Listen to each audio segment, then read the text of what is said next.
Welcome back to week 2 of our series, So What About? And today we're looking at So What About Love?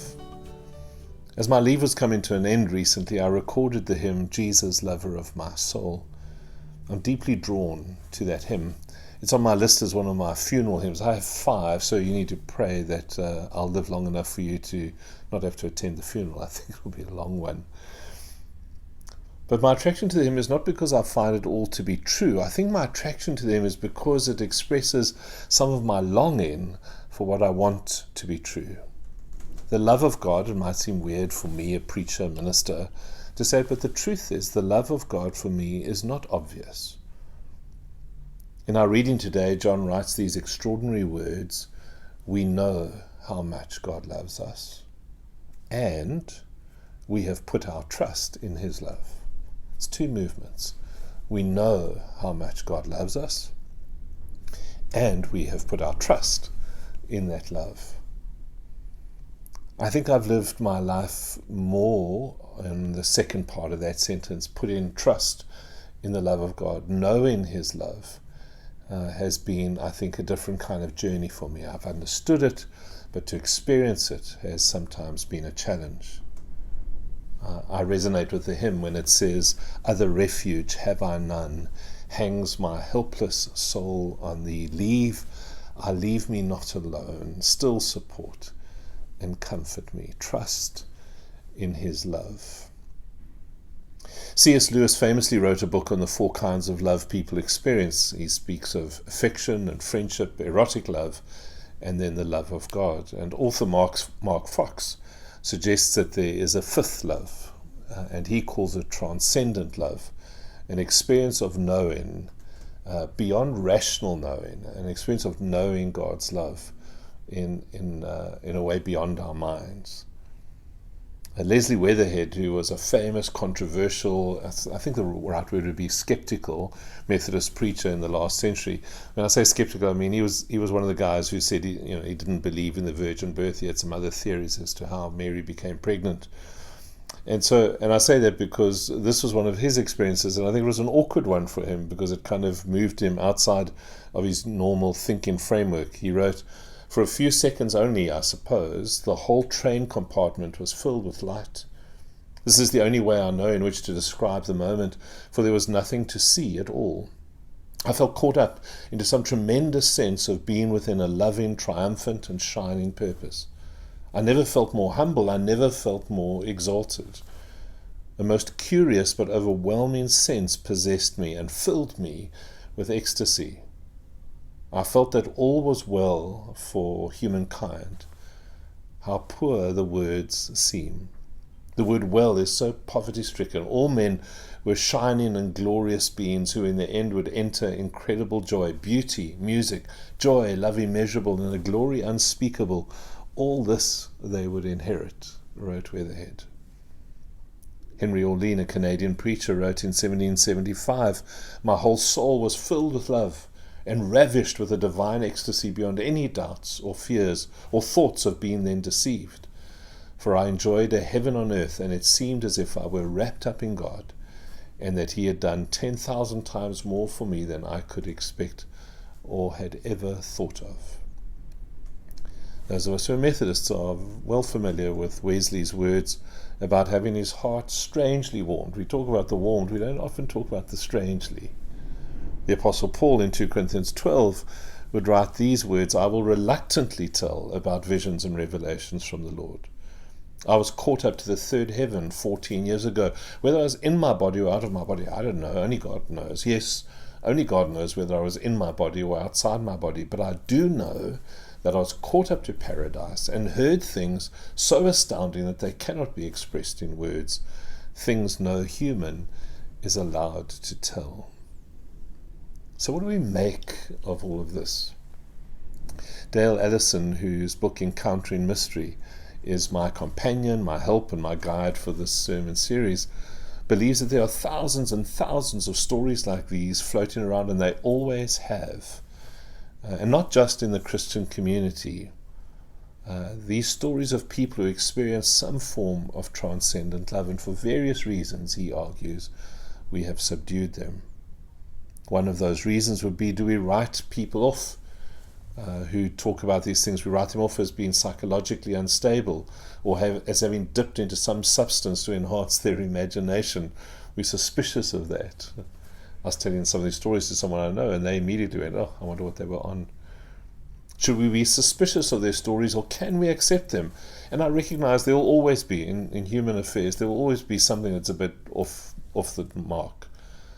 But can we accept that, if not all of them, at least many of them, most of them, are actually good people, reliable people, telling true stories?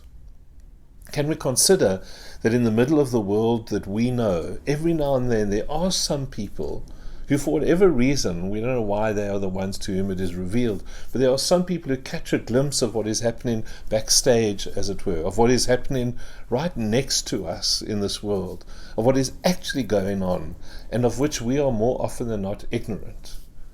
Can we accept that maybe there are those who experience such a thing? Back to our passage for a moment, and John writes, "This is real love, not that we loved God, but that He loved us."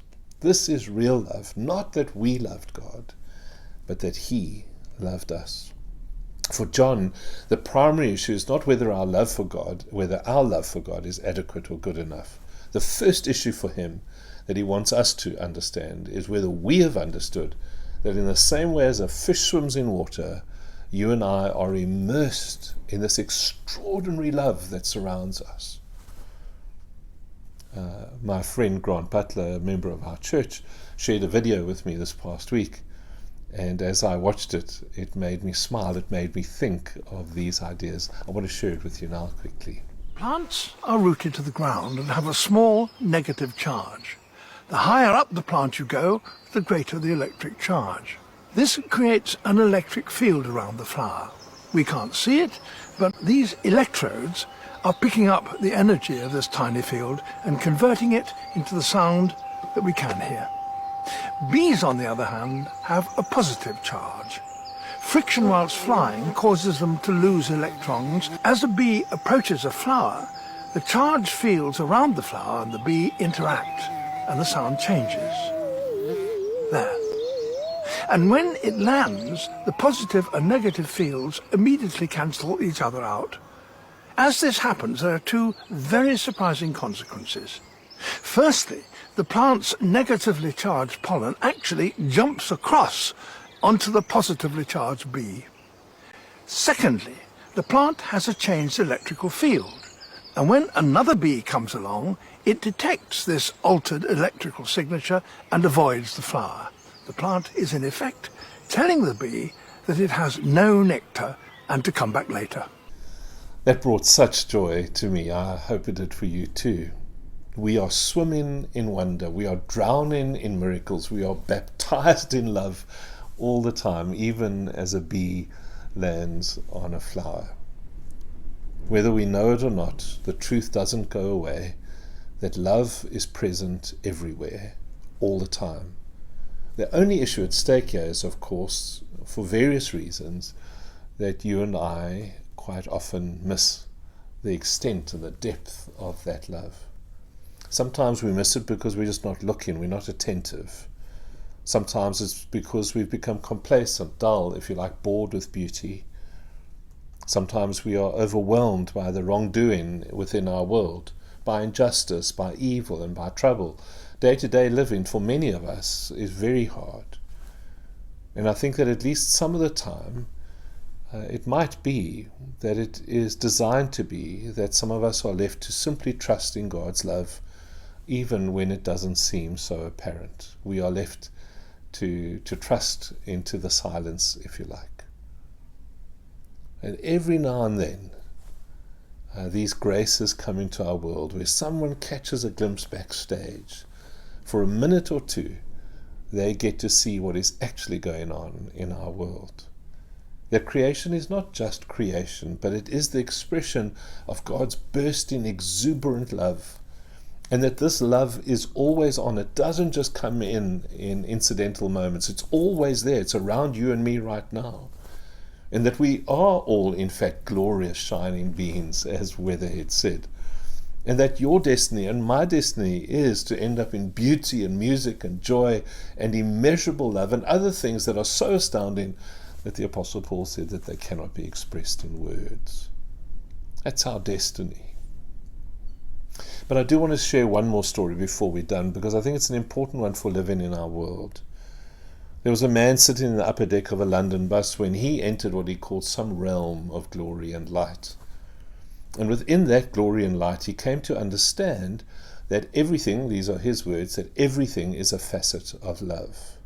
And if you're not sure what he means by that, you're in good company, because he wasn't sure what that meant for a while. These are the words he wrote. He said, "For years I puzzled about this, that everything is a facet of love." That was the word that came to him in the glory and light.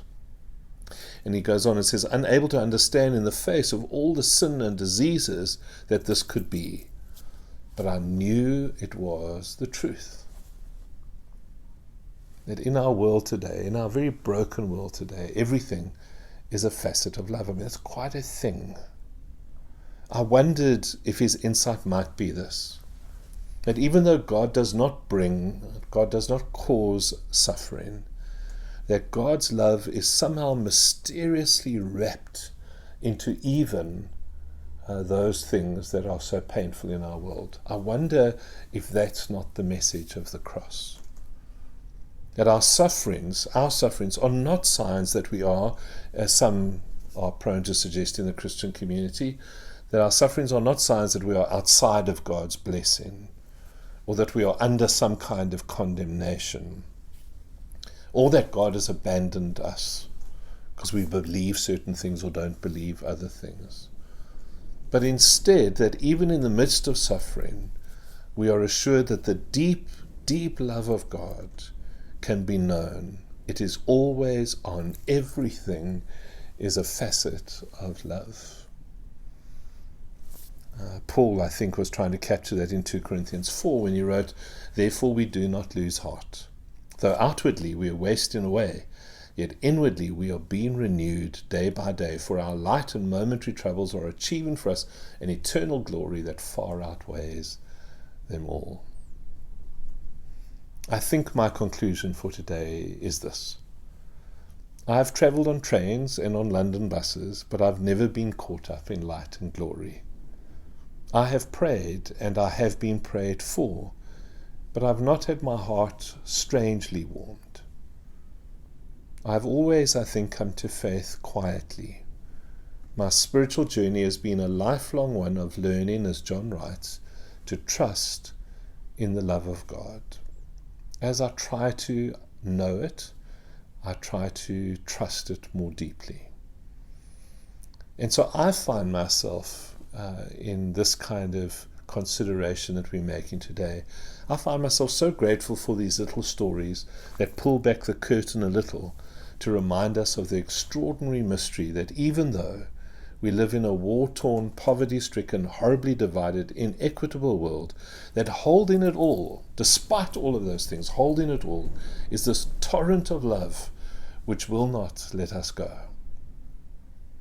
And maybe with me, if you feel like you could today believe that a little more, you will try to put your trust a little more deeply in that great love, in the mystery of that great love. God be with you.